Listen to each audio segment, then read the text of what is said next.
In today's video, I'm going to teach you how to create admin Google account.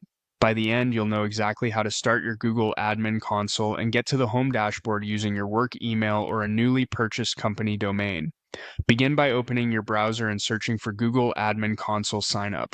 You're looking for the official Google page that helps organizations create an admin account for managing services like Gmail, Drive, and Calendar under a company domain. Click the top result that's clearly from Google. The address should point to an admin.google.com page so you know you're in the right place. On the sign up screen, enter your work email address. This should be an email that uses your company's domain, not a personal Gmail. Using a work email helps Google connect your organization to an admin account and keeps business data separate from personal accounts.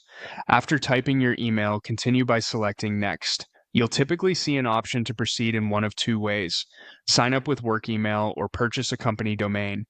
Choose sign up with work email if your organization already owns a domain, even if you're just getting started with Google services. This lets you create the admin account tied to that existing domain. If your organization doesn't have a domain yet, select purchase a company domain. Google will guide you through choosing and buying one so you can use professional addresses like yournameyourcompany.com. Keep in mind, purchasing a domain usually has an annual cost, and you'll need to make sure the name you want is available.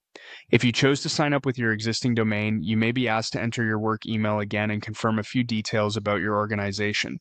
Follow the prompts on screen. The flow is straightforward and focused on verifying you're authorized to create the admin account. If you selected the purchase option, use the search field to find a domain name that fits your brand and complete the guided steps to make it yours. Once that's done, the setup will continue using your new domain. After you finish signing up, you'll land on the admin console home. This dashboard is the central place to manage users, apps, and security for your organization.